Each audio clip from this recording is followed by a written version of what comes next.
Assalamualaikum warahmatullahi ya Ustaz. Waalaikumsalam warahmatullah. Nah, nah, nah. Ya, jazakallahu khairan Ustaz atas waktu yang diluangkan pada malam hari ini. Jazakumullah khairan baraka fikum. Nah, baiklah sahabat dimanapun antum berada, selanjutnya kita simak sesi pembahasan bersama beliau dan kita akan buka nanti sesi soal jawab pada sesi yang kedua. Dan selanjutnya kepada Ustaz kami persilakan. Bismillahirrahmanirrahim. Innal hamdalillah nahmaduhu wa nasta'inuhu wa nastaghfiruh. Wa na'udzu billahi min shururi anfusina wa min sayyiati a'malina. Man yahdihillahu fahuwal muhtad wa man yudlil falan tajida lahu waliyyan murshida. Wa ashhadu an la ilaha illallah wahdahu la syarika lah wa ashhadu anna Muhammadan abduhu wa rasuluh sallallahu alaihi wa ala alihi wa ashabihi wa tabi'in wa man tabi'ahum bi ihsanin ila yaumiddin. Alhamdulillah, kita panjatkan puji dan syukur kepada Allah yang Azza wa Jalla, Tuhan sekalian alam, yang telah menciptakan, telah mentadbirkan, dan kepadanya kembali segala urusan. Dan semoga Allah memelihara kita dalam taufik dan hidayahnya, memberikan kita kesungguhan untuk kita menambahkan kefahaman kita di dalam agama Allah. Sebagaimana sabda Rasulullah sallallahu alaihi wasallam, "Man yuridillahu bihi khairan yufaqihu fid din." Artinya, barang siapa yang Allah inginkan kebaikan untuknya, niscaya Allah berikannya kefahaman di dalam agama. Dan sebagaimana kita maklum bahawa kefahaman di dalam agama itu bukanlah dengan cita-cita, bukanlah semata-mata dengan angan-angan kosong, tapi hendaklah seorang itu mempunyai azimah, satu azam yang sangat kuat, dan dia membenarkan azamnya itu dengan bertafakuh daripada kitab Allah, daripada sunnah Rasulullah sallallahu alaihi wasallam, dengan disertakan fahaman para ulama, sahabat, tabi'in dan salafus salihin. Kita sedang membaca beberapa pembahasan berkaitan dengan masalah al-asma'ul husna. Telah kita terangkan pada majlis yang terlepas tentang 3 dilalah asma'ul husna, bahawa setiap nama Allah adanya 3 dalil, 3 makna di situ. Yang pertama telah diterangkan iaitu dilalah mutabaqah, yang kedua adalah dilalah tadammun, yang ketiga adalah dilalah al-iltizam. Kita huraikan pada pertemuan lepas. Pembahasan yang berikutnya adalah hakikat ilhad terhadap al-asma al-husna.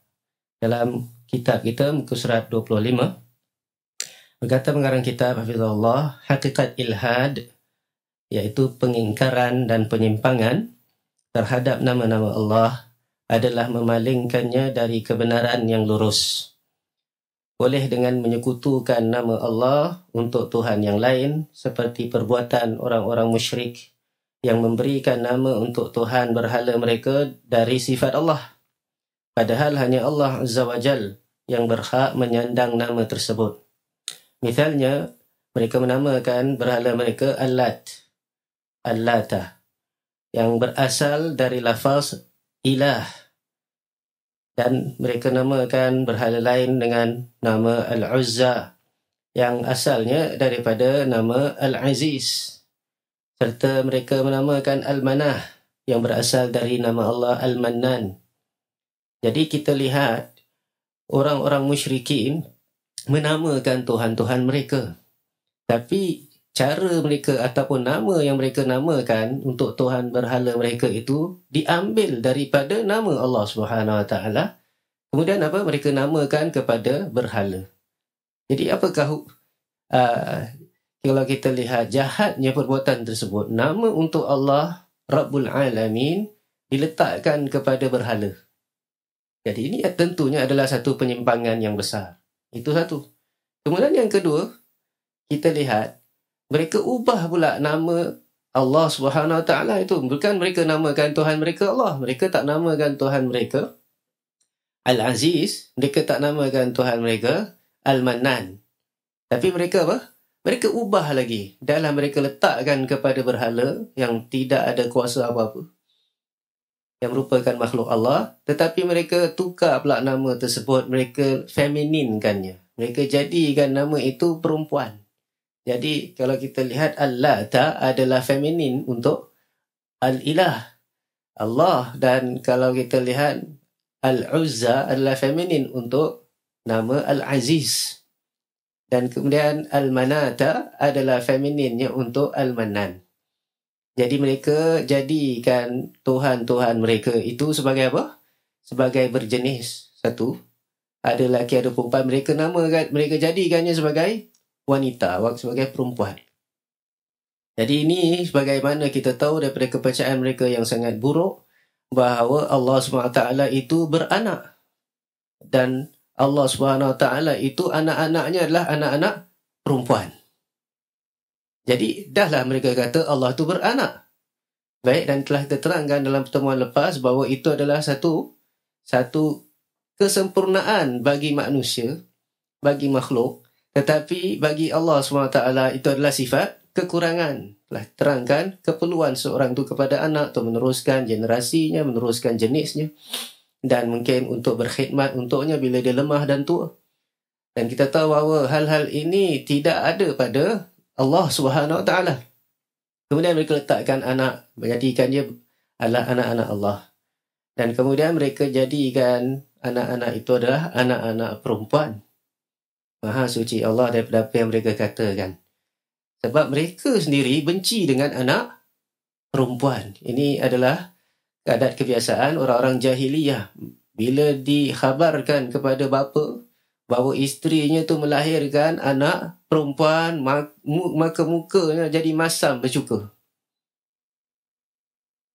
Jadi hitam legam, marah. Zalla wajhuhu muswaddan wa huwa kadhim, kata Allah SWT dalam Quran. Ini wajah siapa? Wajah bapa yang dah diberitahu anaknya adalah anak perempuan. Dia harapkan sangat anak lelaki. Bila dapat tahu anak perempuan, mukanya marah, mukanya hitam. Sampaikan dia berfikir, apa aku nak buat dengan anak perempuan ni? Adakah aku nak masukkan dia dalam tanah, tanam dia hidup-hidup? Yang dinamakan sebagai wa'dul banat. Dan sebagaimana dalam Quran terdapat ayat, wa idzal mau'udatu su'ilat bi ayyi dhanbin qutilat. Ingatlah apabila anak-anak perempuan itu ditanam hidup-hidup. Tanam hidup-hidup ke? Atau mati? Dah tanam tu matilah. Lepas tu dia akan tanya nanti dari kiamat. Wa idzal mau'udatu su'ilat li ayyi dhanbin qutilat. Apakah dosanya sehingga dia dibunuh? Nah, ketika itu jawablah. Kalau boleh jawab. Apa dosa anak perempuan? Ada dosa. Baru dilahirkan. Apa dosa? Apa beza dengan anak lelaki? Kenapa kamu hidupkan anak lelaki? Kamu bunuh anak perempuan? Sebab tu Allah SWT bila sebutkan tentang perbuatan jahiliah ini yang melebihkan anak lelaki atas anak perempuan, ini adalah pembahagian yang sangat zalim. Tilka idzan qismatun dhiza. Itu kalau begitu, itu adalah satu pembahagian yang sangat dhiza, yang sangat tidak adil. Jadi mereka jadikan untuk mereka anak lelaki, tapi kalau untuk Allah anak perempuan. Waliyahzubillah. Jadi ini semua adalah bentuk ilhad, menamakan selain Allah dengan nama-nama Allah, apalagi mengubah-ubahnya, modification kita katakan. Kemudian kelompok, kita sambung. Orang musyrik yang menjadikan makhluk sebagai sesembahannya, menamai berhala-berhala tersebut dengan nama-nama yang mengandung sifat-sifat rububiyah dan uluhiyah. Dan mereka menjadikan hal tersebut sebagai sebuah pembenaran untuk menyembahnya. Kelompok yang paling besar dalam melakukan ilhad adalah al-ittihadiyah. Yakni golongan wahdatul wujud. Yang mengatakan bahawa sesungguhnya Allah adalah makhluk itu sendiri. Maka setiap nama yang terpuji maupun tercela menurut mereka ditetapkan sebagai nama Allah. Sungguh Allah Maha Suci dari perkataan mereka itu. Jadi ini satu lagi jenis ilhad. Kalau tadi jenis ilhad orang-orang jahiliyah, baik mereka letakkan nama Allah kepada berhala supaya dapat satu kita katakan upgrade lah, statusnya di-upgrade. Kalau tak ada, batu biasa. Tapi bila dah kasih nama hebat, nama Tuhan, maka barulah ada kebenaran untuk, ataupun ada sebab untuk kita sembah dia. Dia dah ada nama Tuhan ni. Al-Lata, Al-Uzza, Al-Manata. Baik. Jadi, kalau kita lihat satu golongan lain pula, mereka yang berfahaman dengan tanpa apa-apa dalil kecuali daripada syaitan bahawa Allah itu adalah makhluknya dan makhluk tu semuanya adalah Allah, bahawa wujud itu hanya satu. Jadi mereka konon mentauhidkan Allah Subhanahu wa taala. Jadi mereka punya faham tentang tauhid adalah bila kita jadikan semua yang kita nampak itu adalah zat Allah Subhanahu wa taala. Dah sampai makrifat itu, barulah orang itu telah tauhidkan Allah. Kalau kita masih nampak bahawa ini semua adalah makhluk-makhluk, maknanya kita tak nampak Allah lagi. Kalau kita dah nampak makhluk tu sebagai Allah, barulah kita dah sampai makrifat yang sebenarnya. Jadi golongan ini dinamakan golongan Al-Ittihadiyah, yang dikenali sebagai Wahdatul Wujud, wujud yang satu. Jadi tujuan mereka beribadat, pada mereka lah, tujuan mereka beribadat untuk apa? Untuk dapat kesatuan dengan Allah Subhanahu wa taala. Jadi manusia ini jahil. Dia tak kenal Allah Subhanahu wa taala, sebab tu timbullah kata-kata yang sangat masyhur di kalangan mereka. Iaitu kata-kata mereka, man arafa nafsahu faqad arafa rabbahu. Siapa yang telah kenal dirinya, maka dia telah kenal Tuhannya. Jadi mereka berusaha duduk satu corner, mereka duduk kat satu tempat gelap, mereka nak cuba kenal diri mereka sendiri. Dan akhirnya nanti mereka kata mereka akan kenal Tuhan dengan cara itu. Bukannya tengok Quran, bukannya tengok hadis, bukannya tengok apa yang difaham oleh sahabat, tapi mereka tengok diri mereka sendiri. Akhirnya mereka kata mereka nak masukkan Tuhan dalam badan mereka, ataupun mereka nampak bahawa mereka itu sendiri adalah Tuhan. Ini yang dinamakan dengan macam-macam riyadhah yang mereka ada-adakan, tidak makan, tidak minum, yang mereka namakan puasa berhari-hari, ya kan? Baik, jadikan badan tu selemah-lemah yang boleh, tak tidur, dah tak tidur, tak makan, tak minum, maka mereka akan sampai ke tahap apa? Tahap mabuk lah. Tahap mabuk, nanti dah dengar macam-macam suara yang kita panggil hallucination. Hallucination ni. Dah sampai orang makan dadah ke, minum arak ke, dah macam-macam benda dah. Itu yang macam bisik-bisik dia suruh dia terjun. Ataupun campakkan diri ke dekat landasan kereta api ke. Jadi bila dia dengar bisikan-bisikan itu, dia rasa tu bisikan malaikat ke atau bisikan Tuhan ke apa. Okay. Dan mula dia nampak benda-benda, dia nampak macam-macam benda kat keliling dia pasal dia apa ni? Dah terasuk ataupun dah mabuk. Jadi mereka katakan inilah keadaan fana. Dah tak ingat, dah tak fikir apa juga kat kelilingnya kecuali Allah SWT. Dan dalam riyadhah tu mereka sebut Allah, Allah, Allah, ataupun mereka sebut separuh saja, mereka sebut hu. Baik, ataupun terus tak sebut. Maknanya dalam hati je. Dalam hati je. Setiap apa ni, degupan jantung tu mereka apa ni? Mereka sebut. Itu lagi ultimate kata mereka. Macam-macam lah akan datang pada mereka, syaitan akan bisikkan pada mereka dan mereka sangka mereka telah bersatu dengan Tuhan. Jadi itulah matlamat ibadah bagi golongan ini. Jadi mereka ni menyangka bahawa semua makhluk itu sebenarnya adalah Allah. Jadi apa juga nama, tak kira Asmaul Husna ke atau nama apa ke, semua adalah nama yang boleh ditetapkan sebagai nama Allah. Baik, peringkat yang berikutnya. Ada juga ilhad dengan menafikan sifat-sifat Allah dan menetapkan nama-nama yang tidak ada hakikatnya. Jadi ini adalah ilhad penafian, nafikan sifat-sifat Allah. Kemudian menetapkan nama-nama yang tidak ada hakikatnya. Ya, ini letakkan nama bagi Allah yang bukan nama Allah. Seperti yang diyakini golongan Jahmiyah dan kelompok pecahannya. Jadi ini teruk. Sebab apa? Dahlah nafikan nama-nama Allah, kemudian letakkan nama lain pandai-pandai. Dan contoh yang diberikan adalah golongan Jahmiyah dan kelompok pecahannya. Perhatikan, dia bukan satu puak aja. Dia asal satu puak tapi dia banyak cabang selepas itu. Dan Jahmiyah ni dinisbahkan kepada pengasasnya, iaitu Jaham bin Safwan, seorang yang hidup pada awal-awal kurun kedua, hidup di zaman salaf. Itu yang buat kita tahu kesesatannya, sebab ulama-ulama nampak kesesatannya, idea-ideanya yang luar biasa tu. Kemudian mereka telah menentang. Sampai kitab-kitab telah ditulis untuk mengingatkan umat tentang kesesatan beliau. Jadi Jahmiyah ataupun kelompok Jahmiyah ini, mereka menafikan nama-nama Allah.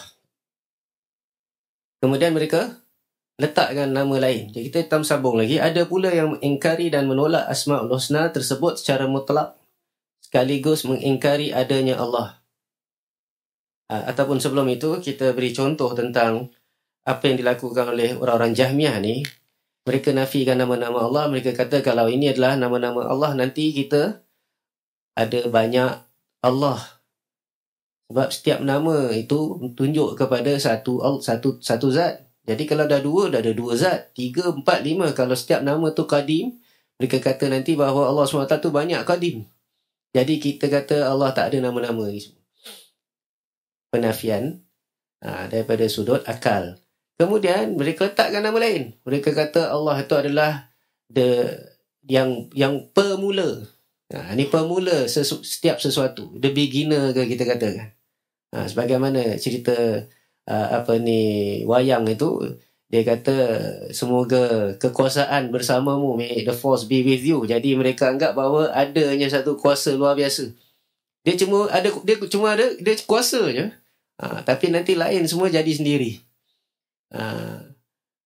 Jadi ini juga dipercayai oleh sebahagian orang-orang yang tidak beriman kepada Allah SWT, mengambil daripada idea-idea falsafah.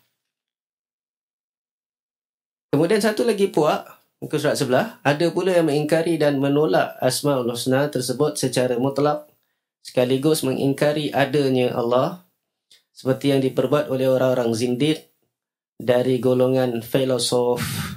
Mereka adalah orang-orang mulhid yang telah menyimpang dari jalan yang benar dan menuju jalan neraka jahim.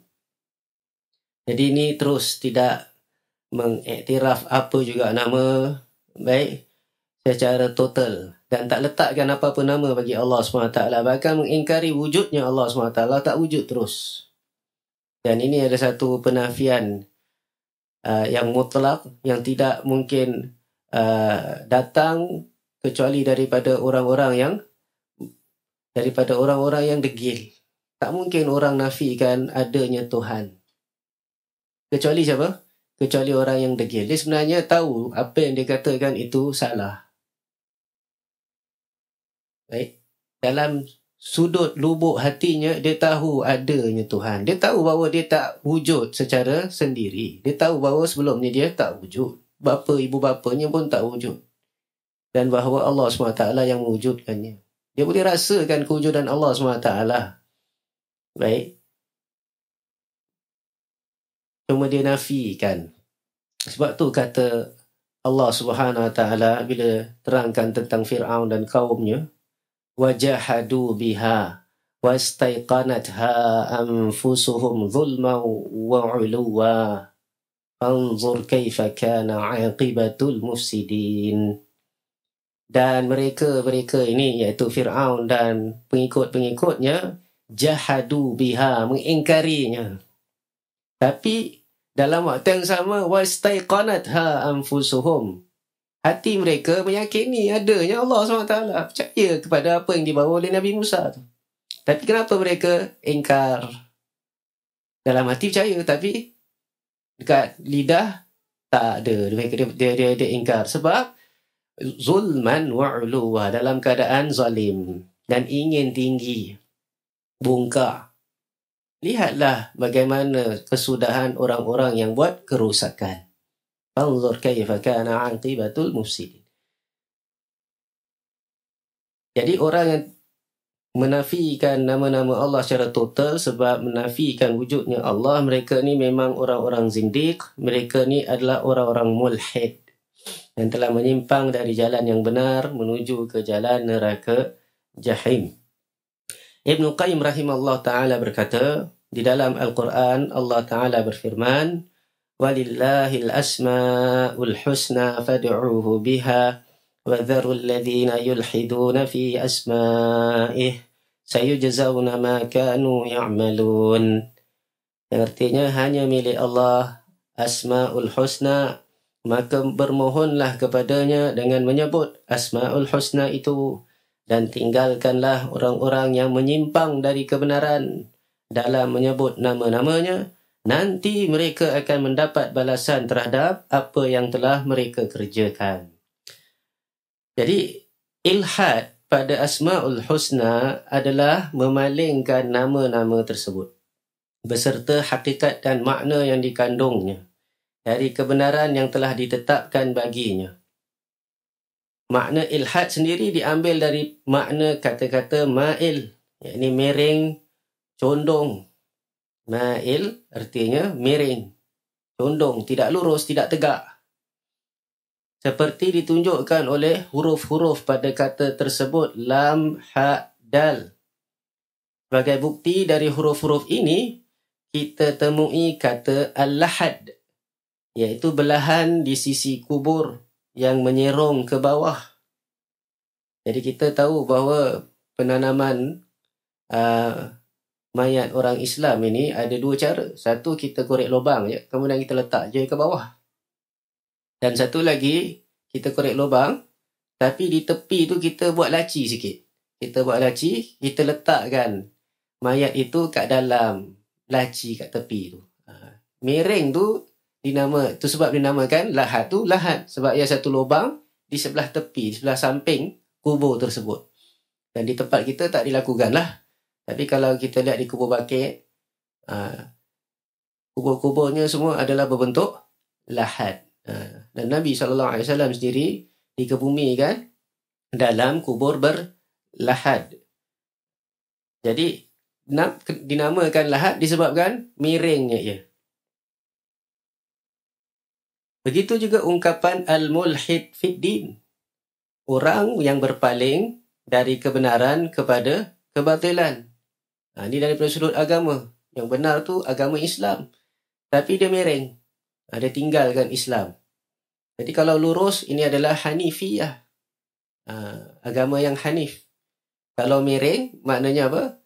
Al-ilhad. Ibnu As-Sikit berkata, al-mulhid adalah orang yang berpaling dari kebenaran dengan memasukkan padanya sesuatu yang bukan bahagian darinya. Itu satu lagi makna mulhid. Cara jauh miring dari kebenaran ni ada dua lah. Satu, dia terus tinggalkan agama. Satu lagi, dia masukkan apa yang bukan dari agama, dia masukkan kat dalam. Macam-macam benda bid'ah dia masukkan kat dalam. Dan yang teruk sekali adalah dia masukkan fahaman-fahaman akidah agama lain. Masukkan kat dalam agama Islam. Lepas tu sampaikan kat masjid-masjid. Ini lebih bahaya. Kalau dia keluar saja tak apa.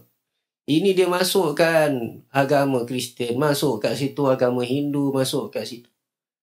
Lepas tu brandingnya dia letakkan brand Islam. Baik.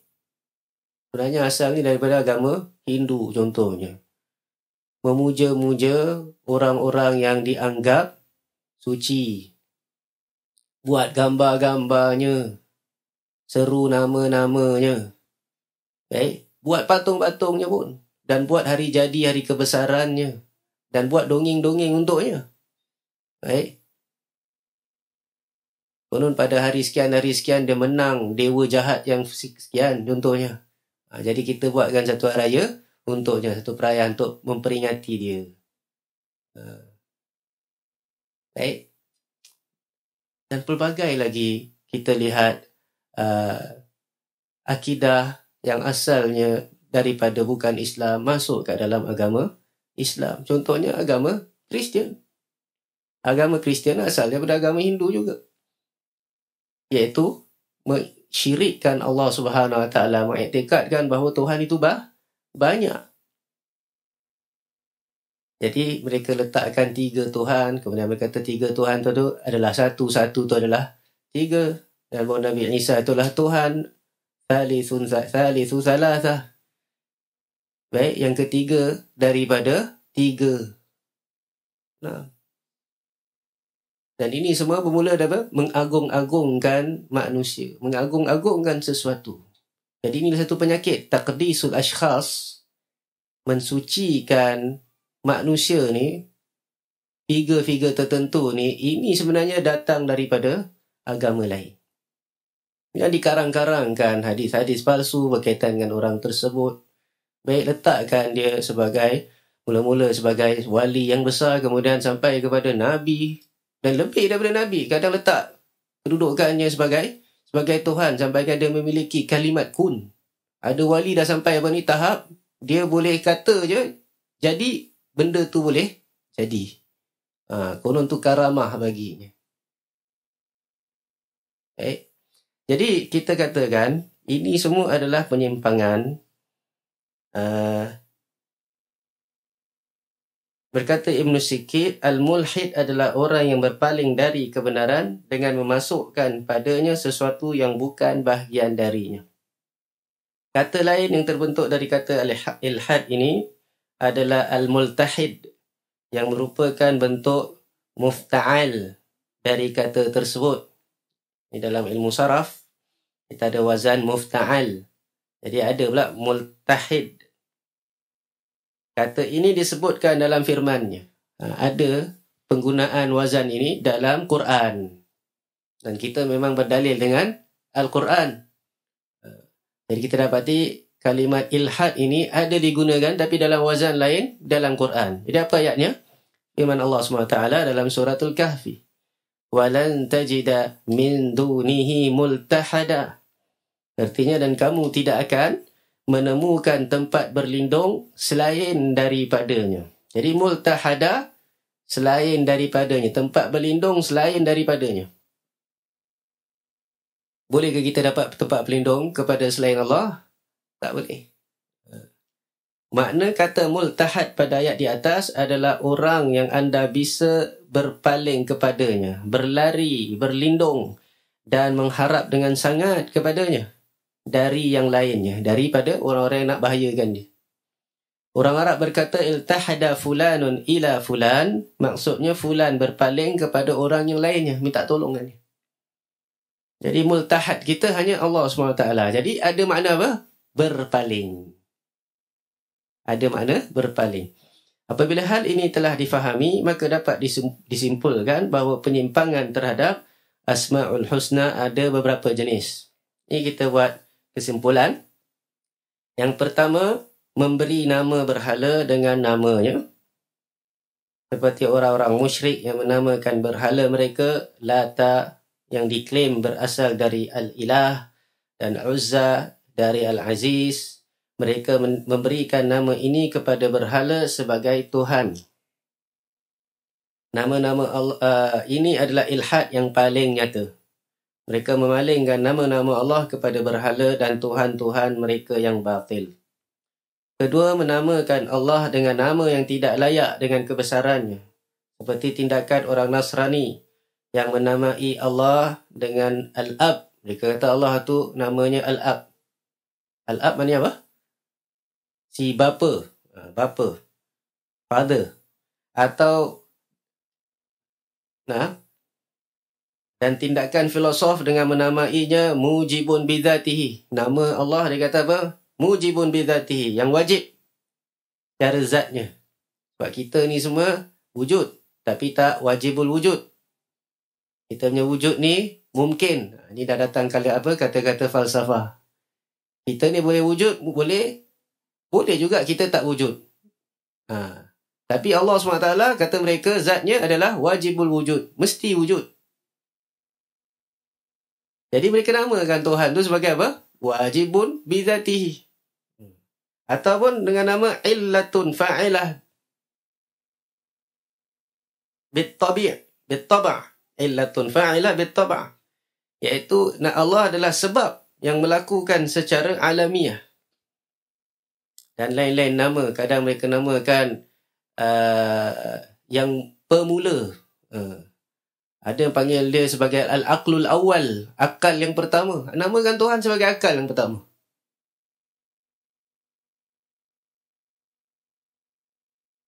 Baik. Jadi inilah nama-nama daripada orang-orang falsafah biasa. Tapi ada juga di kalangan yang namakan Tuhan sebagai Fatimah. Mereka kata Fatimah ni adalah nama Al-Asma'ul Husna.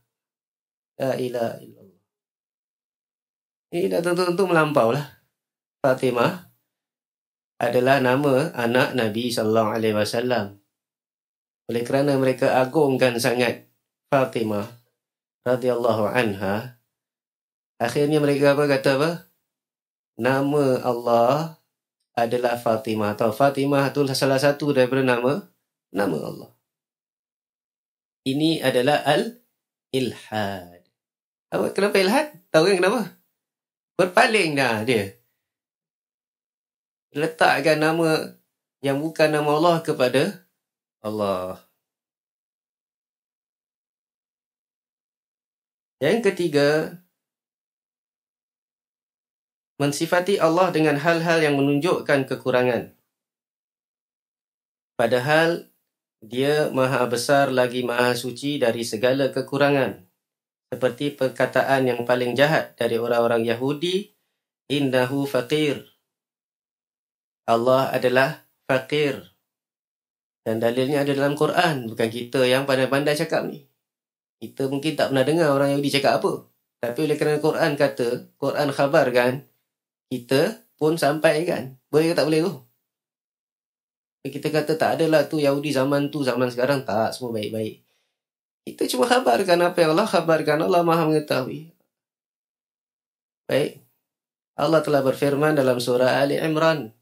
Laqad sami'allahu qawlal ladhina qalu innallaha faqirun wa nahnu aghniya. Sesungguhnya Allah telah mendengar orang-orang yang berkata innallaha faqir. Sesungguhnya Allah itu fakir, miskin. Wa nahnu aghniya, tapi kami yang kaya. Allah dengar. Mereka kata.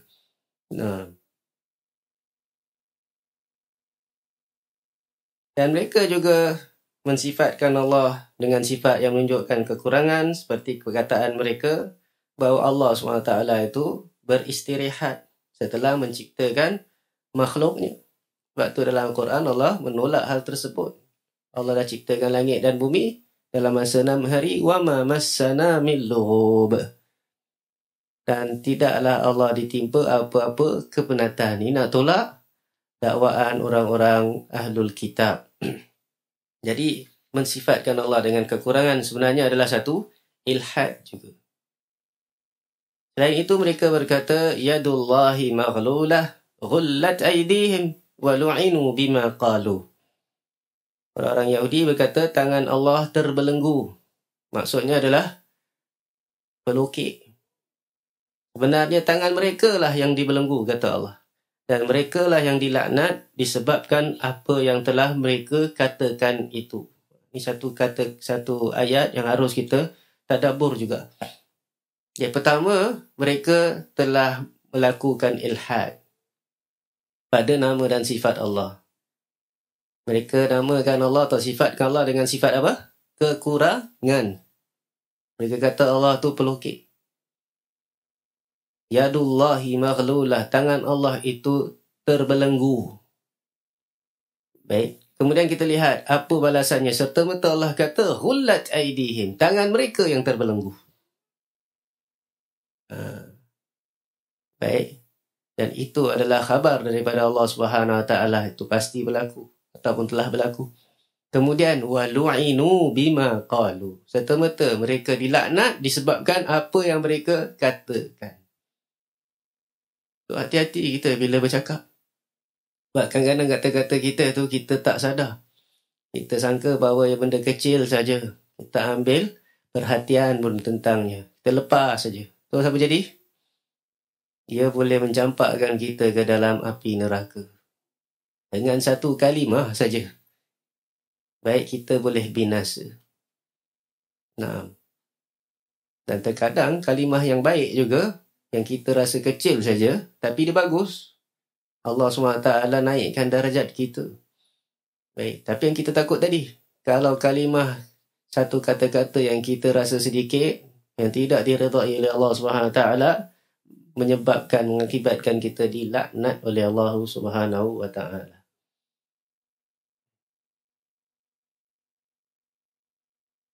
Jadi kita lihat berapakah ramai manusia bila bercakap tidak berhati-hati. Kita tak mau cakap orang yang mengutuk-ngutuk bangsa lain dan sebagainya. Baik, yang kita lebih ambil perhatian orang yang mengutuk yang dalam sama agama tapi menggunjing ulama, memfitnah orang-orang yang baik, baik wanita-wanita yang baik, menuduh mereka itu dan ini, baik menuduh orang-orang yang cuba mengamalkan sunnah sebagai orang-orang yang kalut, ataupun kita katakan orang yang kolut. Tidak ikut perubahan semasa, baik, dan macam-macam lagi mereka campakkan. Jadi orang-orang ini tak rasa apa-apa pada perkataan-perkataan mereka. Ayat ini menerangkan bahawa kadang-kadang kita bila berkata sesuatu dengan kata-kata itu kita dilaknat oleh Allah Subhanahu Wa Taala. Wa lu'inu bima qalu. Jadi perbuatan-perbuatan yang serupa dengan itu termasuk ilhad pada asma dan sifat Allah Azza wa Jal. Ilhad yang keempat. Jadi kita ulang sekali lagi. Yang pertama apa? Bagaimanakah ilhad? Kita letakkan nama Allah pada berhala. Yang kedua, kita namakan Allah dengan nama yang tidak layak bagi Allah. Seperti orang-orang Nasrani. Apa bezanya? Tadi letakkan nama Allah pada berhala. Ini letakkan nama yang tak layak bagi Allah. Yang ketiga, mensifatkan Allah dengan hal-hal yang menunjukkan kekurangan. Yang keempat, menolak makna dari nama-namanya dan mengingkari hakikatnya. Tolak. Ilhad, penafian ni, juhud. Seperti perkataan golongan Jahmiyah dan pengikutnya, bahawasanya nama-nama Allah tak lain adalah lafaz kosong yang tidak mengandung sifat dan makna. Mereka memberikan kepadanya nama As-Sami', Al-Basir, Al-Hayy, Al-Rahim, Al-Mutakallim, Al-Murid. Namun mereka berkata, tiada kehidupan baginya, tiada pendengaran bagi Allah, tiada penglihatan, tiada perkataan, tiada kehendak yang berdiri dengannya. Jadi kosong daripada makna. Sami' yang mendengar tapi tak ada pendengaran. Basir yang melihat tanpa penglihatan.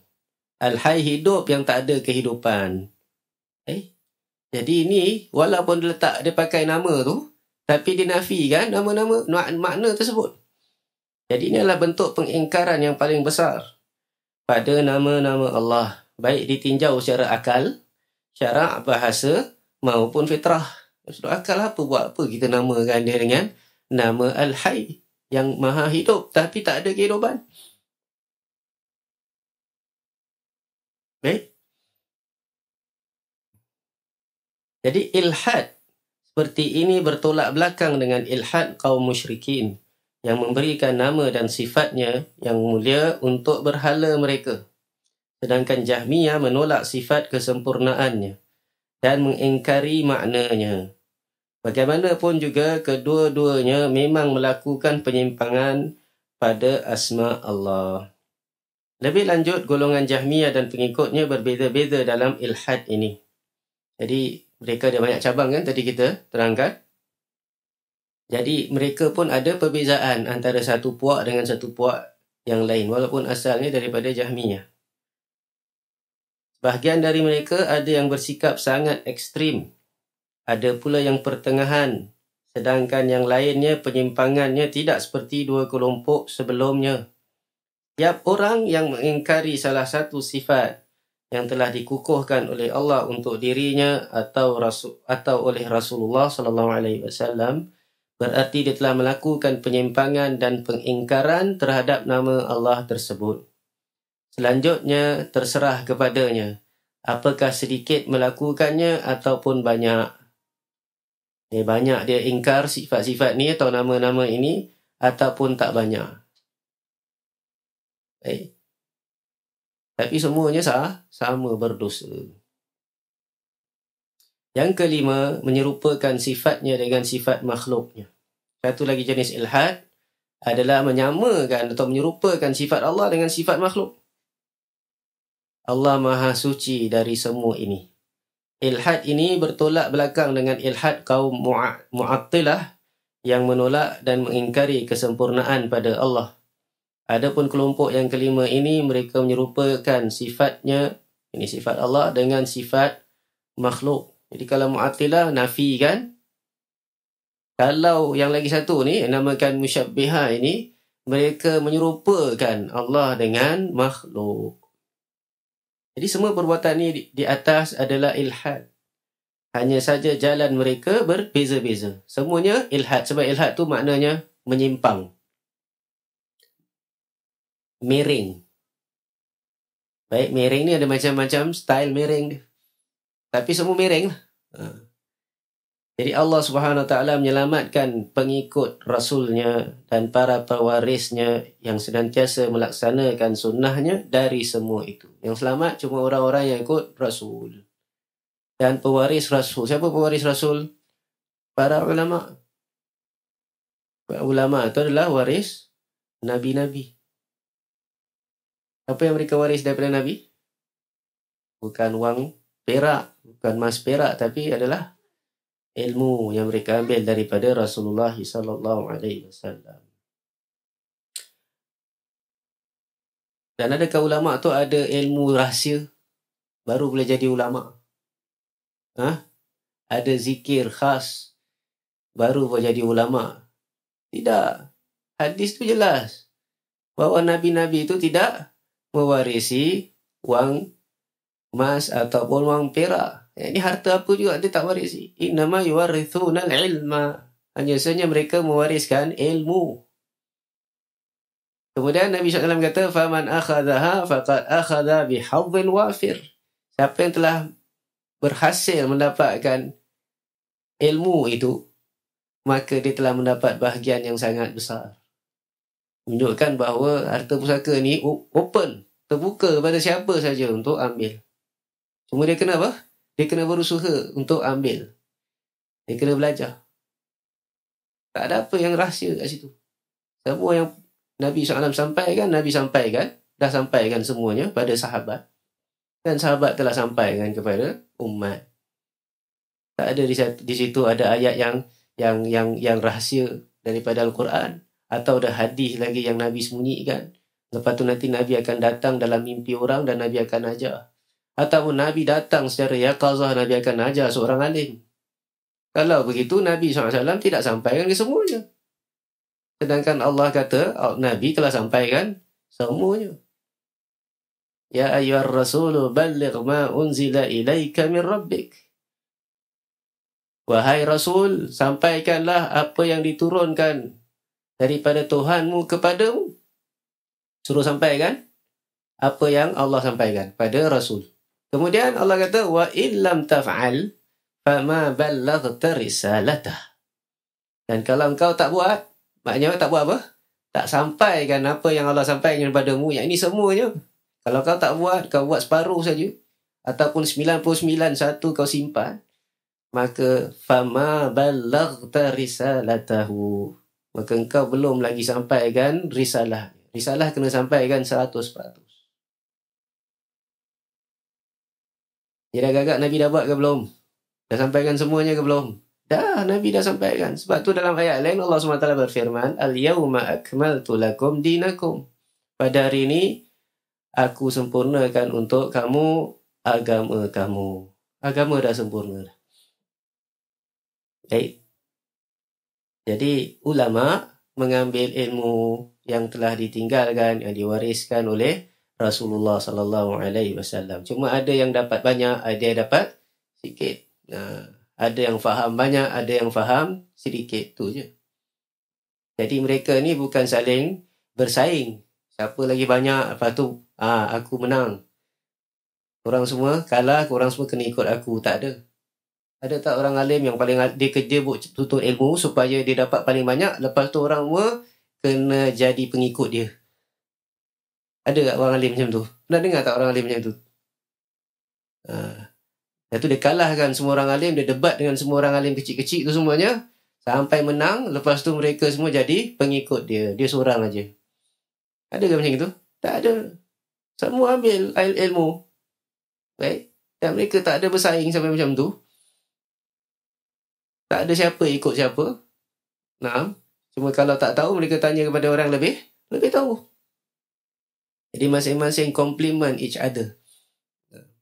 Jadi apa yang ada pada dia, kita ambil. Kalau tak ada pada dia, ada pada orang lain. Orang alim tu sendiri kata, tanya orang tu. Dia lagi tahu. Aisyah radhiyallahu anha bila ditanya tentang sesuatu daripada Rasulullah SAW, dan ia satu perkara yang hanya orang lelaki ia tahu, Aisyah kata, pergi tanya Ali bin Abi Talib radhiyallahu anhu, sebab dia ikut Nabi ketika safar, ketika jihad. Tanya, dia mungkin tahu. Jadi itulah sikap orang lain. Dia tunjukkan kepada orang lain kalau dia tidak mengetahuinya. Jadi bohong kalau ada orang yang mengaku bahawa dia ada satu ilmu yang orang lain semua tak tahu, kemudian dia kata dia dapat ilmu tu daripada Rasulullah sallallahu alaihi wasallam. Itu adalah sebesar-besar tanda dia sedang bawa ajaran menyeleweng, ajaran sesat.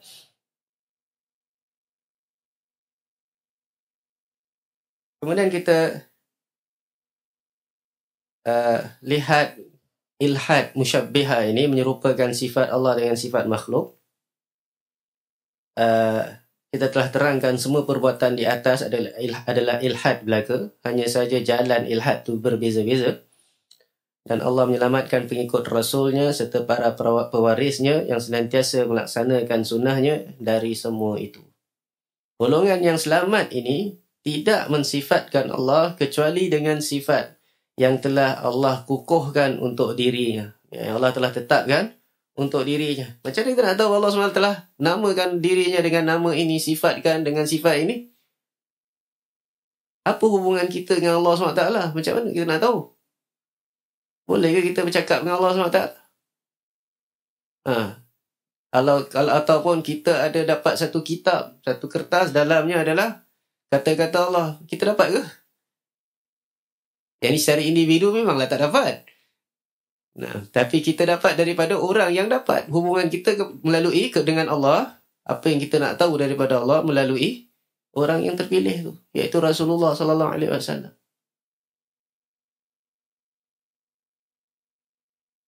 Dan Nabi SAW menerima wahyu daripada Allah. Jadi adanya Al-Quran.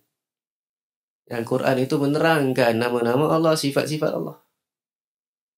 Dan adanya hadis-hadis dari Rasulullah SAW. Dan Nabi SAW tidak berkata-kata dengan hawa nafsunya.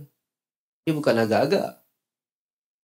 Tapi apa yang Nabi sampaikan adalah wahyu. In huwa illa wahyu yuha.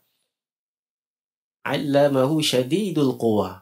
Itu semua adalah wahyu yang diwahyukan, yang diajarkan kepadanya oleh syadidul quwa, yang sangat kuat, iaitu Jibril alaihissalam.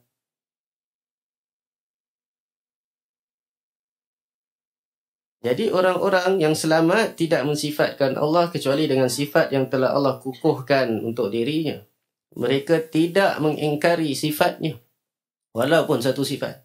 Kalau ada sah dalam Quran, dalam hadis, tidak menyerupakannya dengan sifat makhluknya, dan tidak berpaling dari apa yang diturunkan kepada Rasulnya, baik secara lafaz maupun makna. Kalau lafaz, maknanya nafikan terus nama tu. Bagi Allah, kononnya As-Sami' itu bukan nama Allah, Al-Aziz bukan nama Allah. Itu kalau nafikan lafaz. Kalau nafikan makna macam mana? Lafaz dia kata ya, Allah tu adalah As-Sami', tapi Allah tak ada pendengaran. Allah tu Al-Alim, ya, tapi Allah tak ada ilmu. Itu penafian makna.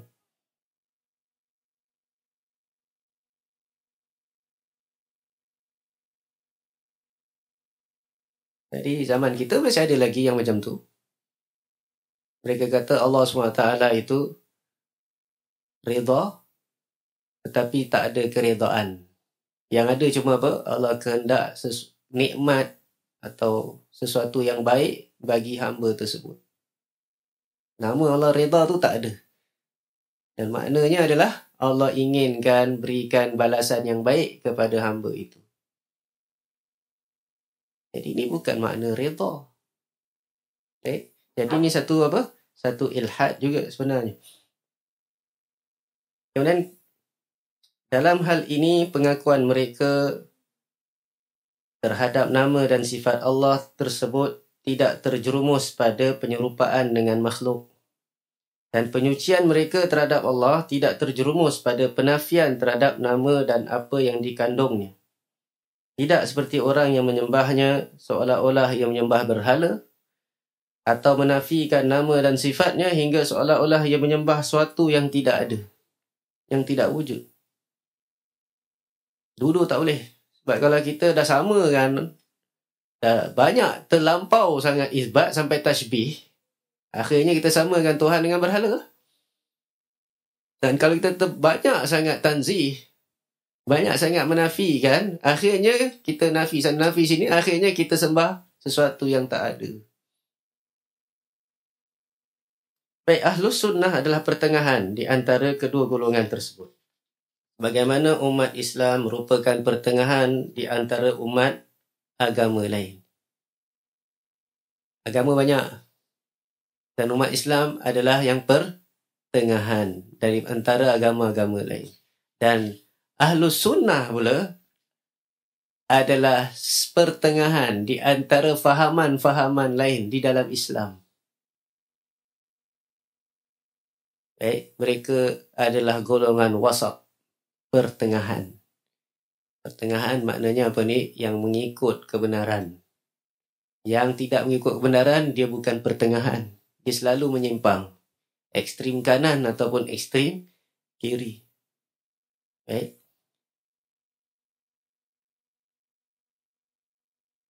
Pelita ilmu mereka dinyalakan dari pohon yang banyak berkahnya, iaitu pohon zaitun yang tumbuh tidak di sebelah timur dan tidak pula di sebelah baratnya, yang minyaknya saja hampir-hampir menerangi walaupun tidak disentuh api.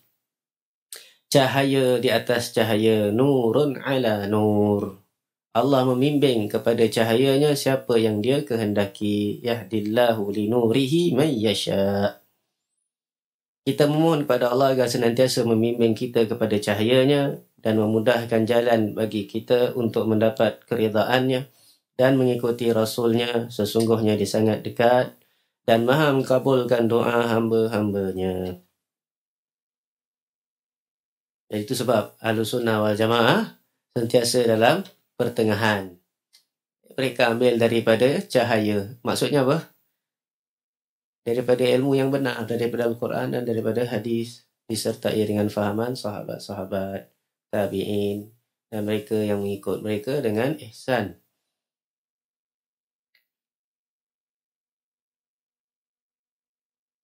Baik, kita teruskan kepada bab yang berikutnya, iaitu menghafal Asma'ul Husna adalah pilar bagi ilmu pengetahuan. Berkata pengarang kitab Hafizahullah, menghafal Asma'ul Husna dan memahaminya merupakan dasar untuk mengetahui segala sesuatu. Perlu diingat bahawa segala sesuatu selainnya, yakni selain Allah, boleh berupa ciptaannya atau perintahnya. Boleh juga berupa pengetahuan tentang sesuatu yang telah diciptakannya atau yang disyariatkannya. Sementara itu, makhluk dan perintah berasal dari Asma'ul Husna. Hubungan keduanya dengan Asma'ul Husna ini seperti hubungan sebab dan akibat. Maka semua perintah sumbernya dari Asma'ul Husna. Artinya semua perintah Allah itu indah dan tidak keluar dari koridor kemaslahatan, kasih sayang, rahmat dan kebaikan terhadap hamba. Dan ini dicapai bila hamba tersebut menyempurnakan perintah dan larangannya. Semua perintahnya mengandung maslahat, hikmah, rahmat, kasih dan kebaikan kerana sumbernya adalah namanya yang indah. Faham paragraf ni? Jadi kalau kita lihat, kita cuma ada dua saja. Satu adalah Al-Khaliq, pencipta. Kita ada Al-Makhluk, yang dicipta. Al-Khaliq adalah Allah SWT. Makhluk adalah alam ni semua. Dan kita tahu bahawa Allah SWT mempunyai nama-nama. Al-Asma'ul Husna. Dan Allah SWT menciptakan dengan apa? Dengan kalimah. Ya ke tidak? Dengan kun fayakun. Dengan sifat-sifat Allah SWT. Jadi dengan nama-nama Allah SWT. Jadi sebab itu di dalam paragraf ini, bahawa Asma'ul Husna itu sumber segala-galanya. Sebab Allah SWT adalah sumber segala-galanya. Dan begitu juga kita lihat, dia sama ada ciptaan yang selain daripada Allah itu, sama ada ciptaan Allah ataupun perintah Allah.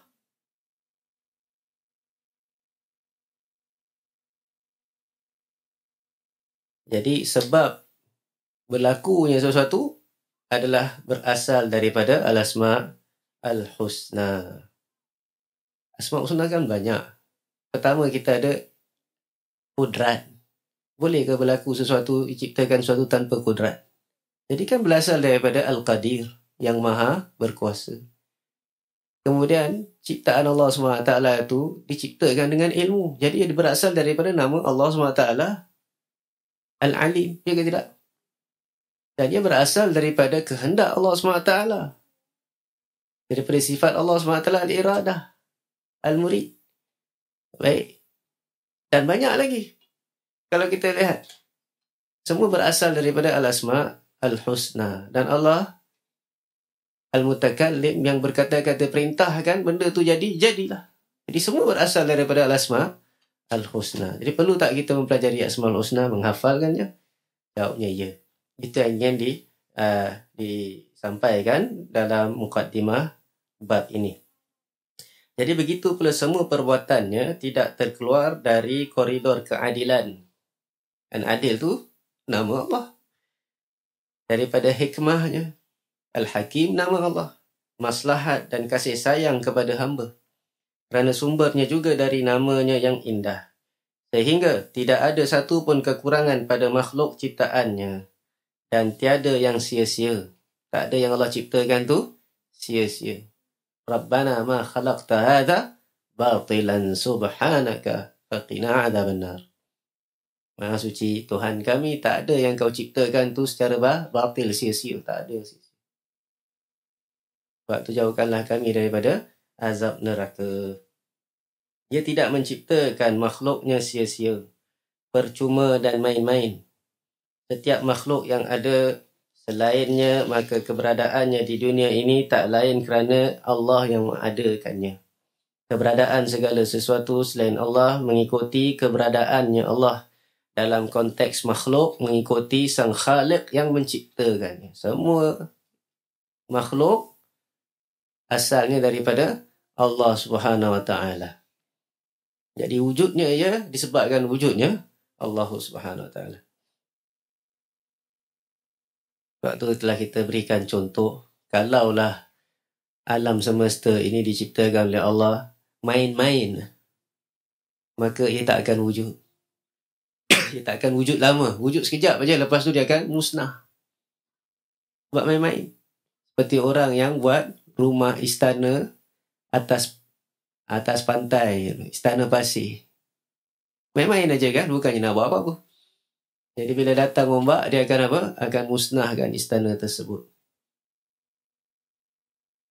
Oleh kerana alam semesta ini masih lagi kekal, berfungsi lagi, daripada satu zaman setiap hari, yang menunjukkan bahawa Allah SWT yang menciptakannya, dan bahawa ia tidak diciptakan sia-sia. Ada maksud dan tujuannya. Cuma ada orang yang tahu, ada orang yang tak tahu. Dan ada orang yang dah tahu, dia laksanakan tujuannya ada yang dah tahu tapi dia tak buat. Baik, dan beruntunglah bagi orang yang dah tahu. Ada yang tak tahu terus tujuan diciptakan manusia dan jin ni. Dan beruntung pula bagi orang yang dah tahu tujuan ciptaan jin dan manusia ni, alam semesta ni, kemudian dia apa? Dia mengamalkannya, dia berusaha kepada tujuan tersebut. Baik, kembali kepada kitab. Kejahatan demikian pula ilmu tentang Asma'ul Husna yang merupakan dasar untuk boleh mengetahui segala sesuatu selain Allah. Mengetahui nama-nama Allah dan menghafalnya merupakan dasar bagi semua ilmu. Maka dari itu, siapa yang menghafalnya dengan sebagaimana mestinya, nescaya menghafal seluruh ilmu. Sebab menghafal asma'nya adalah pilar untuk boleh menghafal seluruh maklumat, segala yang diketahui, kerana ia adalah bahagian dari tuntutan asma'nya dan berhubungan dengannya. Fikirkanlah bahawa segala ciptaan dan perintah bersumber dari ilmu dan hikmahnya. Kerana itulah anda tidak mendapatkan pada keduanya kekeliruan ataupun kekurangan. Kalaupun dikatakan terdapat kekurangan pada keduanya, itu lebih kerana kebodohan hamba tentang perkara itu atau kerana ketiadaan hikmah pada dirinya. Adapun Rabb Allah Ta'ala, dialah yang maha tahu dan maha bijaksana, maka tidak ada kesalahan, kekurangan dan pertentangan dalam perbuatan dan perintahnya. Jadi bab ini menerangkan kepentingan menghafal Al-Asma'ul Husna, sebab dalam nama-nama itu kita akan dapat rahsia tentang apa juga yang wujud. Kenapa adanya perintah ini? Kalau syariat, kenapa disyariatkan sesuatu perkara? Semua balik kepada nama-nama Allah SWT Al-Husna. Tapi yang paling biasa yang kita kembalikan adalah kepada hikmah, kepada kebijaksanaan dan kepada keadilan. Baik.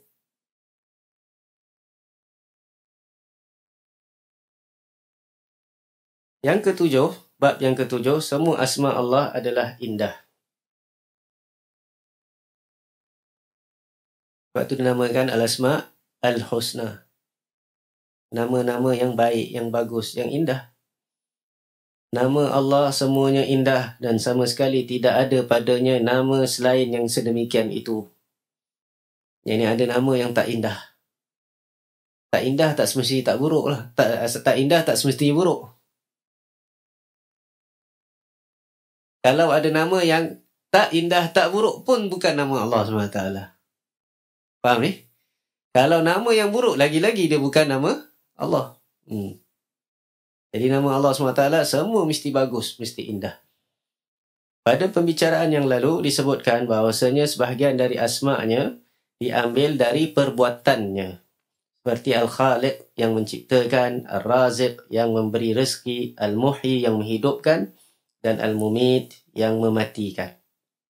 Ini menunjukkan bahawasanya semua perbuatannya merupakan kebaikan dan yang bersifat absolut. Tiada kejahatan padanya, yakni pada perbuatan-perbuatan Allah.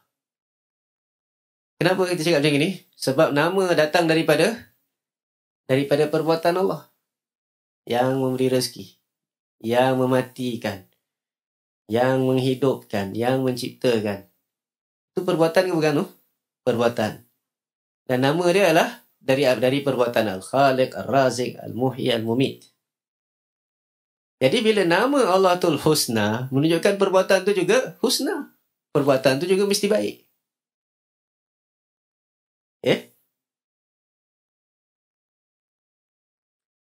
Jadi tidak ada apa juga kebatilan pada perbuatan Allah. Dan tak ada perbuatan jahat dari Allah. Kalau ada, maknanya nama tu dah tak jadi indah lagi. Baik, kejahatan tidak kembali kepadanya. Dan sebagaimana kejahatan tidak termasuk dalam sifat dan zatnya, maka ia juga tidak masuk pada perbuatannya. Kejahatan tidak terpulang kepadanya dan tidak disandar kepadanya, baik pada perbuatan maupun pada sifat. Jadi satu kaedah yang sangat penting. tentang nama-nama Allah Al-Husna, tapi dikembangkan dengan apa? Dengan makna yang ada dalam nama tersebut. Kalau nama itu mengandungi perbuatan, maka perbuatan itu juga semuanya bagus. Kalau semua bagus, maknanya tak ada satu keburukan, tak ada satu kejahatan. Begitu juga sifat-sifat yang bukan perbuatan, maka ia semua adalah sifat-sifat Al-Husna belaka, tidak ada satu kekurangan pun pada sifat tersebut. Baik, kejahatan kalau ada, kembali kepada siapa? Kalau bukan kepada Allah, ia hanya kembali kepada makhluk. Bezakan antara perbuatan Allah dengan perbuatan makhluk. Dua-dua ada perbuatan kan? Allah ada perbuatannya, makhluk ada perbuatannya. Jadi kejahatan yang terjadi itu dilakukan oleh makhluk Allah. Dan kejahatan yang terjadi dilakukan oleh makhluknya yang sangat berbeza dengan Allah. Dalam arti lain, kejahatan itu tidak terjadi kerana Allah yang melakukannya. Jadi kalau ada kejahatan yang berlaku, ia daripada siapa? Daripada makhluk, bukan daripada Allah.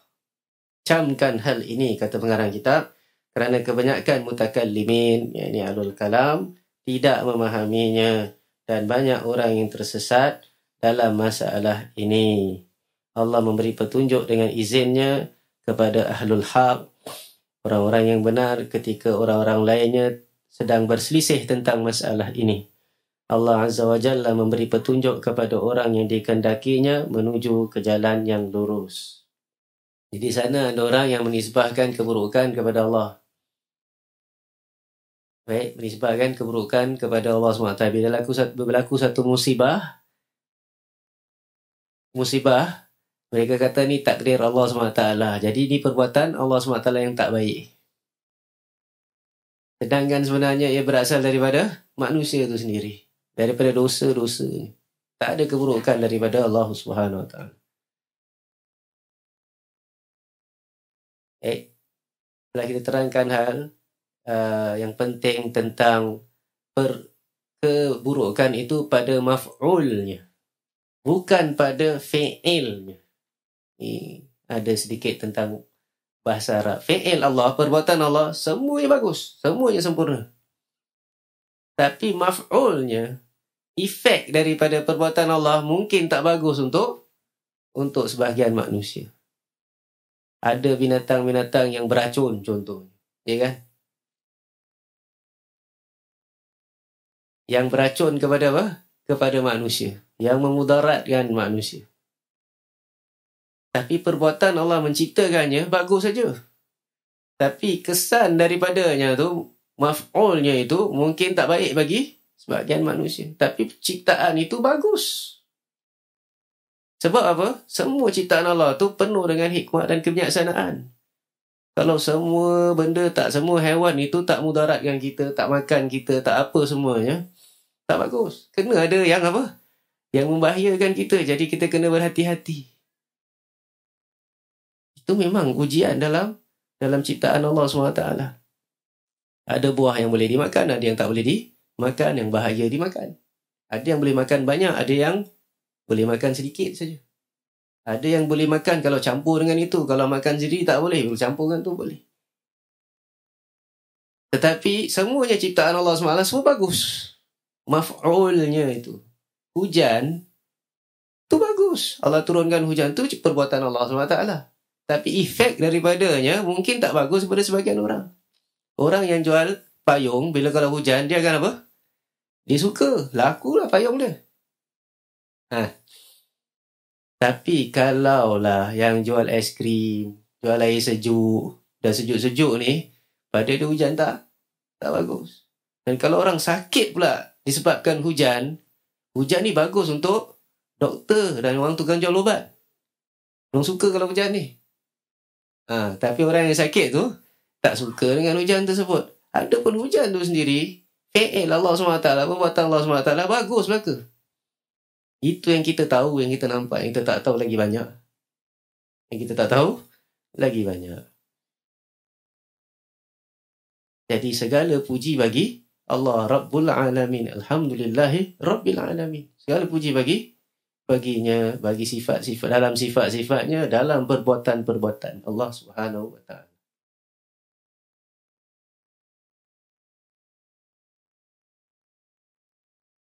Jadi Allah memberi petunjuk kepada ahlul haq, orang-orang yang benar, apabila orang lain berselisih tentang masalah ini. Sebab di sana ada orang yang menisbahkan keburukan kepada Allah Subhanahu wa taala. Baik, wallahu a'lam. Kita berikan laluan untuk soal jawab di studio. Nah, jazakallahu khairan kepada Al-Ustaz Murad Said Hafizahullah Ta'ala yang sudah menyampaikan sesi materinya berkenaan dengan syarat Asmaul Husna yang disampaikan oleh beliau secara langsung dari Masjid Ar-Rodah Bukit Batok, Singapura. Dan saatnya kita memasuki sesi soal jawab bagi sahabat Hang dimanapun Anda berada yang menyimak siaran kami pada kali ini.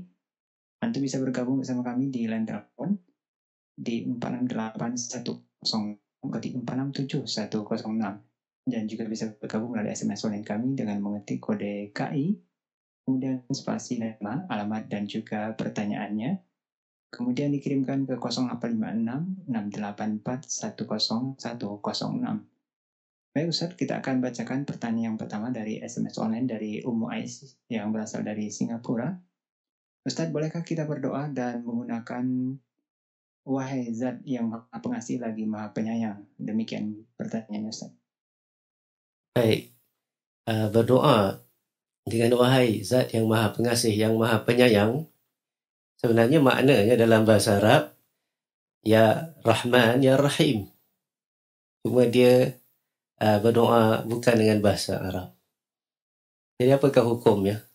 Kalau dia sebagai satu khabar, maknanya doanya sebagai satu khabar, bahawa panggilan untuk Allah SWT secara dalam bahasanya adalah yang maha pengasih, yang maha penyayang, dan dia tahu bahawa ini memang sifat Allah SWT, pada saya tidak mengapa. Baik, tapi dalam konteks menamakan Allah SWT, kita tak seharusnya menggunakan selain daripada bahasa Arab. Sebab Al-Asma'ul Husna itu dalam bahasa Arab. Baik. Dan sebaik-baiknya lah kalau kita berdoa itu, kita namakan, kita panggil terus dengan nama-nama yang dalam bahasa Arab. Ini ya Rahman, ya Rahim, dengan kita hadirkan dalam hati kita makna Ar-Rahman, zat yang maha pengasih, yang maha penyayang. Nah, itu lebih baik insyaAllah. Nah. Dan jawaban Ustaz kepada Ummu Ais.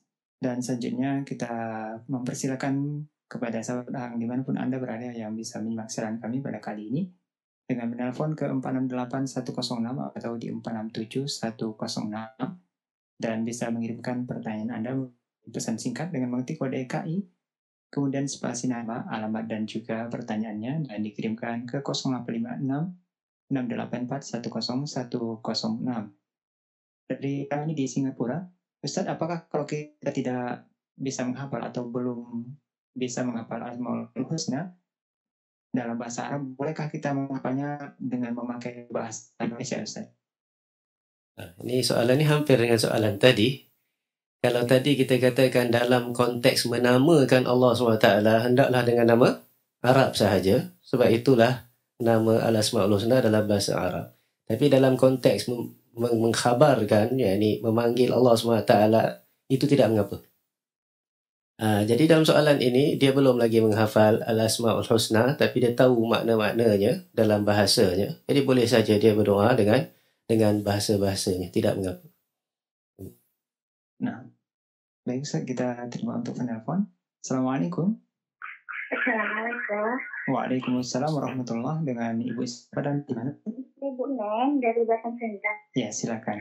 Iya, kamu kan mau nanya ini, kalau sholat duha kita membacakan la wala quwwata illa billah 7 kali, memang disunahkan atau kita niat sendiri Pak Ustaz? Jazakumullahu khairan. Assalamualaikum warahmatullahi wabarakatuh. Assalamualaikum warahmatullahi wabarakatuh. Salat duha tidak syak lagi, terdapat hadis-hadis yang sahih menggalakkan kita untuk solat pada waktu duha kurang-kurangnya 2 rakaat.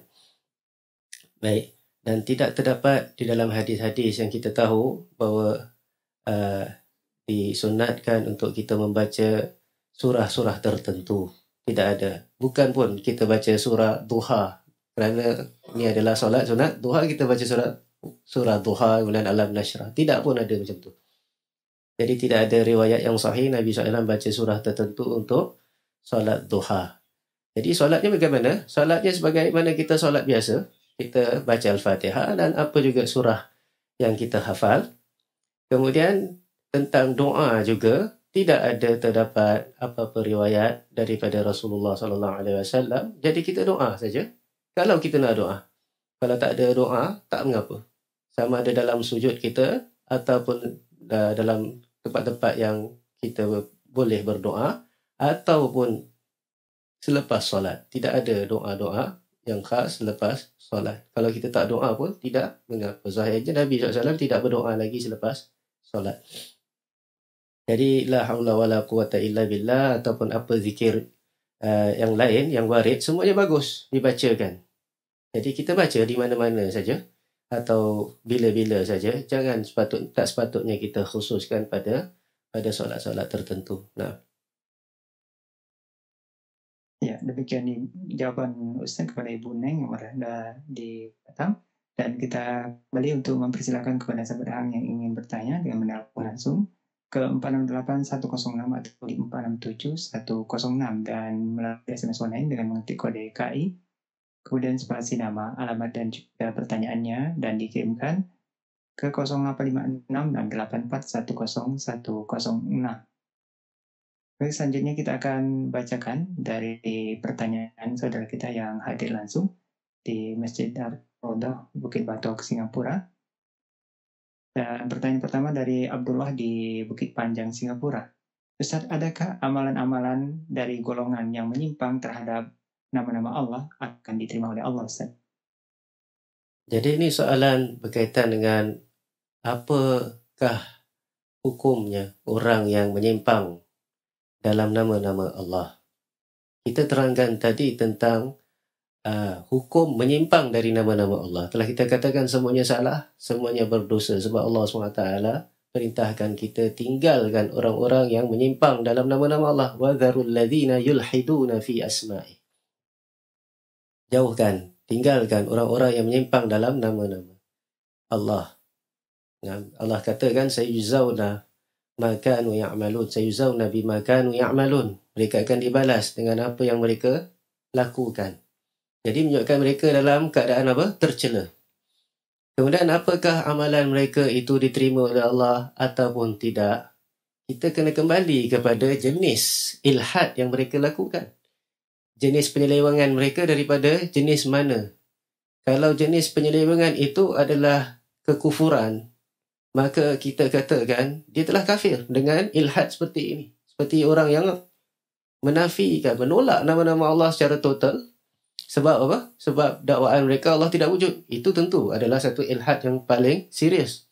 Ataupun mereka-mereka yang berilhad atau melakukan ilhad dalam nama Allah sebab mereka kata bahawa wujud semua adalah satu. Wujud ini adalah wujudnya Allah SWT. Jadi apa juga nama boleh kita namakan kepada Allah SWT. Tak kira nama baik, nama buruk. Semua adalah nama-nama Allah. Jadi ada yang sampai kata demikian. Dengan nama yang paling buruk mereka letakkan bagi Allah SWT. Ini juga kekufuran. Jadi amalan orang yang kafir, apa hukumnya? Tidak diterima oleh Allah SWT.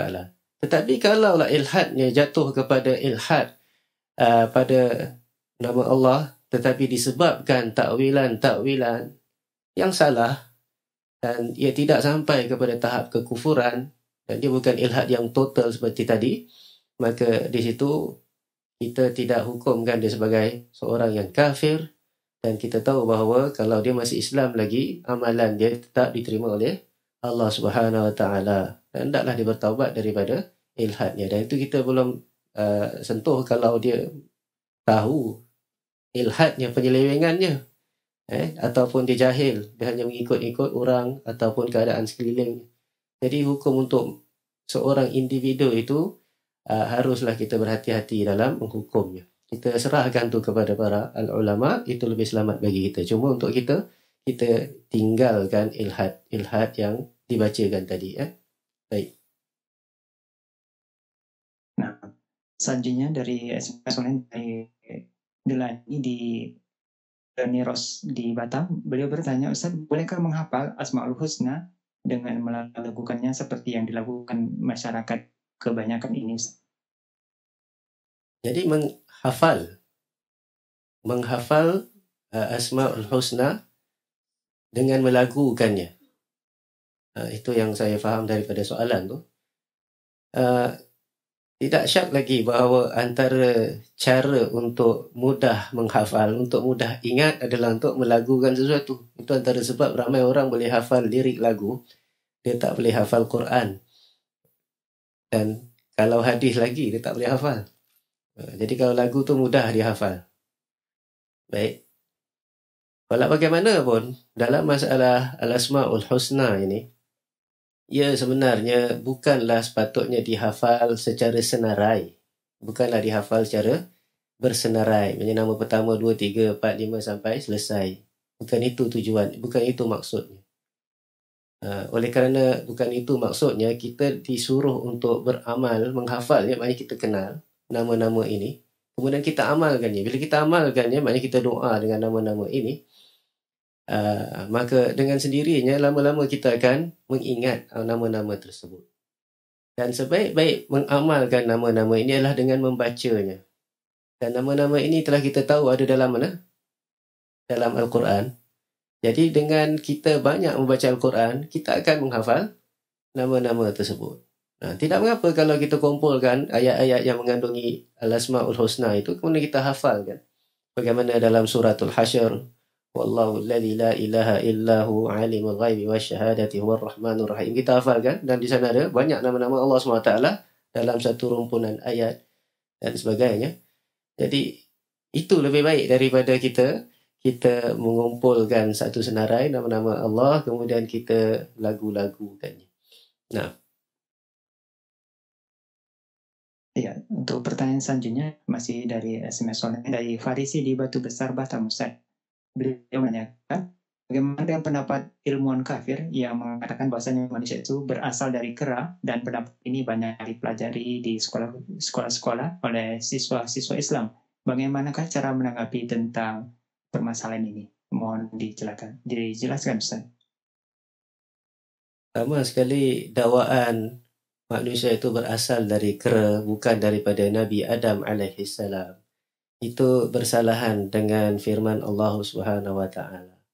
Dalam Al-Quran Allah telah terangkan bahawa Allah telah ciptakan Nabi Adam alaihissalam, dan daripadanya Allah ciptakan isterinya Hawa alaihissalam, dan daripada keduanya Allah kembang biakkan manusia, lelaki, perempuan yang sangat banyak.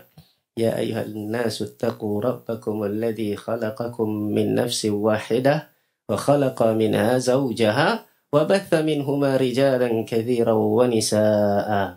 Hingga akhir ayat tersebut. Yakni, wahai manusia, bertakwalah kamu kepada Tuhan kamu yang telah menciptakan kamu daripada jiwa yang satu, iaitu Nabi Adam alaihissalam, manusia. wa khalaqa minha zawjaha, dan daripada Nabi Adam alaihissalam diciptakan zawjaha, isterinya. Wa batha minhuma, dan Allah kembang biakkan daripada keduanya, seperti biasa seorang suami dengan isteri, kembang biakkan anak-anak, lelaki yang banyak dan wanita yang juga banyak.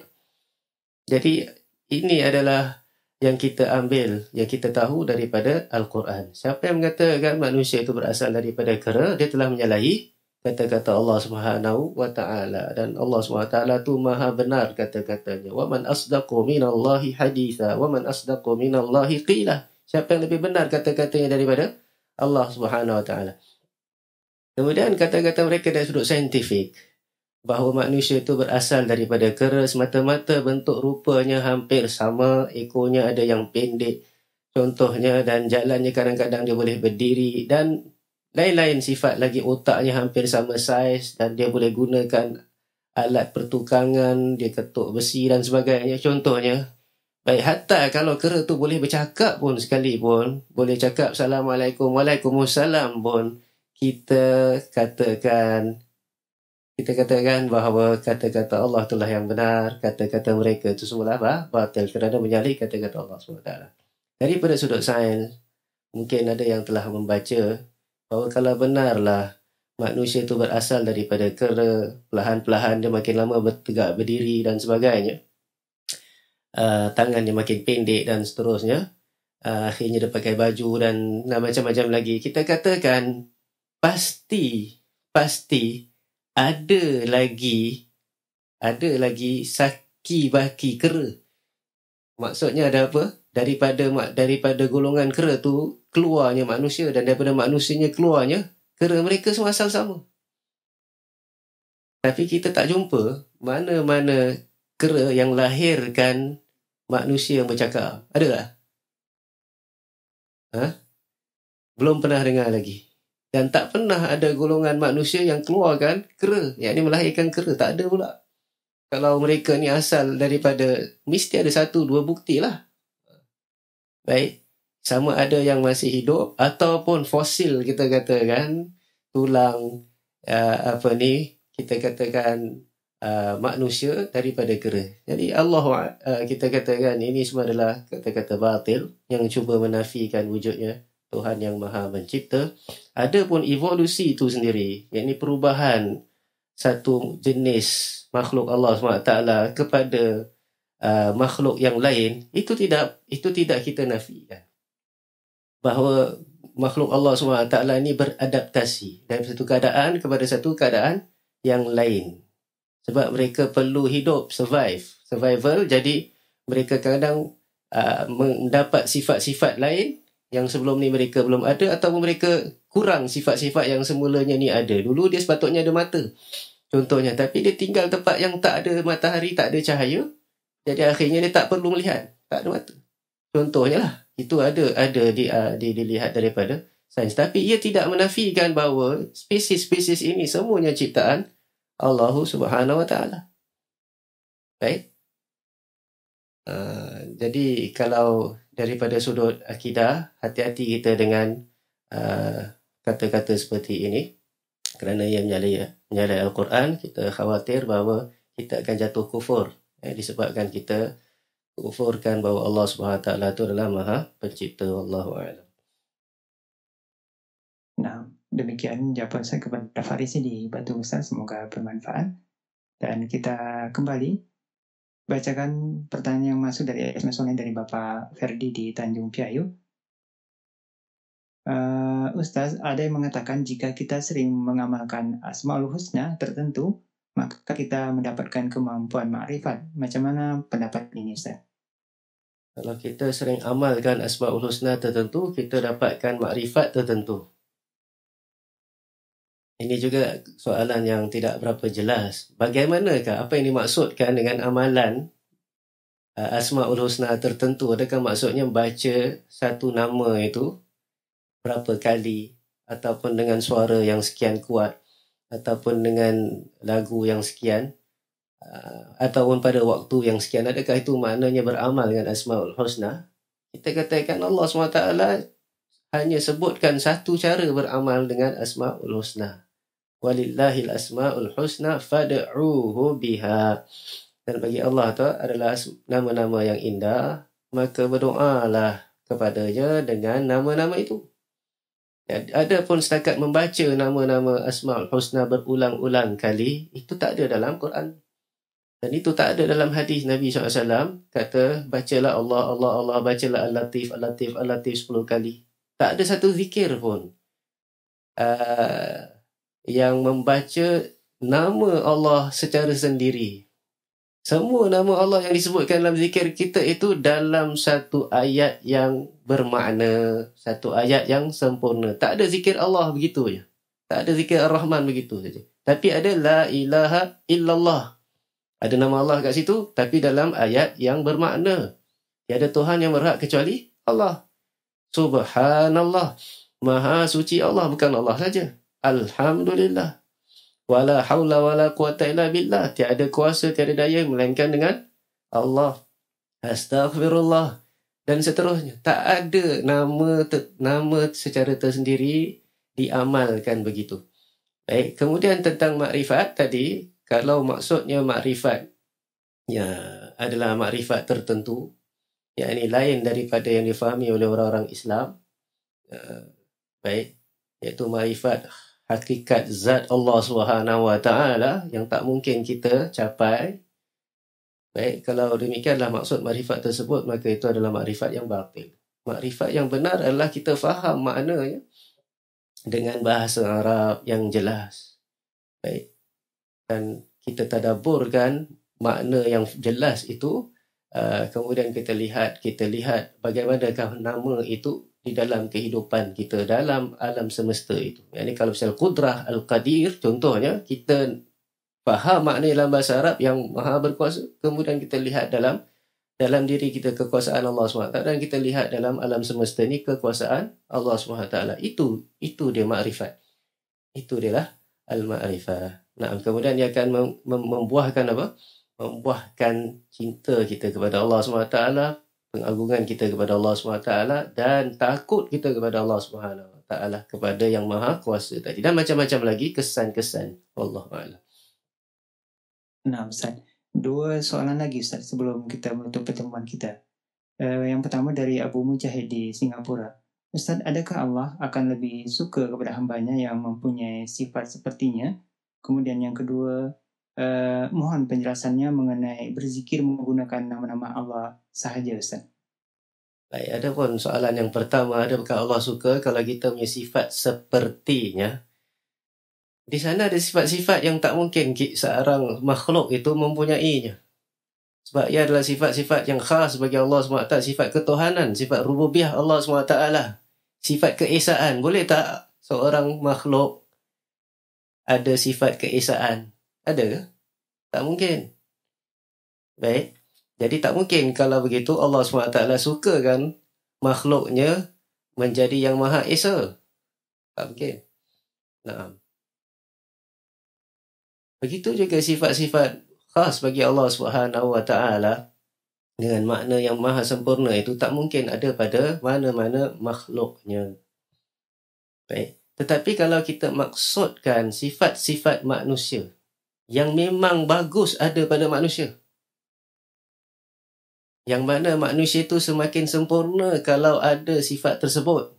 Contohnya yang merahmati, yang kasih sayang, dan ia juga salah satu daripada sifat Allah SWT, dan ia sempurna bagi seorang manusia. Jadi kalau dia ada sifat rahmah, lebih disukai oleh Allah SWT berbanding dengan orang yang tak ada sifat rahmah, marah saja ada. Baik. Dan begitu juga sifat-sifat lain yang layak bagi manusia memilikinya. Yang mana kalau dia tidak memiliki sifat manusia tadi, yang ada juga pada Allah SWT, dia akan menjadi kurang. Bahkan dia jadi tercela. Jadi kita kena bezakan. Ini yang salahnya bila orang kata man arafa nafsahu faqad arafa rabbahu. Siapa yang kenal dirinya maka dia telah kenal Tuhannya. Salah, patutnya man arafa rabbahu faqad arafa nafsahu. Siapa yang telah kenal Tuhannya berarti kenal dirinya. Mana pula kita kenal diri untuk kenal Allah? Kita kenal Allah dulu, baru kita boleh kenal diri kita. Baik. Adapun makna yang betul daripada kata-kata tadi adalah mengenal diri kita dalam segala kekurangannya, kemudian dikenallah Allah SWT dengan segala kesempurnaannya. Itu makna betul. Tapi kalau kita lihat, mana kita nak tahu ini adalah kesempurnaan bagi Allah, ini adalah sifat Allah, melainkan kita dah kenal dulu sifat Allah SWT. Baik. Jadi sebab tu kata-kata ini batil, dia lebih banyak daripada betulnya. Dan ia sangat mengelirukan. Dan ia digunakan untuk kebatilan. Jadi demikian yang kita tahu. Kemudian soalan yang kedua tadi tentang apa tadi? Berzikir dengan nama-nama Allah sahaja secara sendiri, bukan dalam satu ayat yang bermakna, maka itu tidak ada contohnya dalam Al-Quran dan dalam As-Sunnah. Tak ada zikir Allah, Allah, Allah, Al-Haq, Haq, Haq, Haq dan sebagainya. Tak ada begitu. Bahkan kata ulama, ia adalah satu kurang adabnya kepada Allah Subhanahu Wa Taala. Sebab kita panggil nama orang, panggil banyak kali Muhammad, Muhammad, Muhammad, Muhammad, Muhammad. Dia dah panggil apa dia panggil lagi Muhammad. Tak sampai kan, tak ada apa yang dia minta, tak ada apa dia nak kasih tahu. Jadi ni sebenarnya adalah apa ni? biadab sebenarnya. Ganggu orang. Jadi kalau kita minta nak panggil nama Allah, kemudian kita sebutkan hajat kita, baik, kita ngadukan hal kita, maka itu adalah doa yang benar. Jadi ini sebenarnya jelas. Jadi bukanlah mengamalkan Asmaul Husna, kita baca satu-satu nama tu, ataupun sekumpulan nama tu banyak-banyak kali. Wallahu'alam.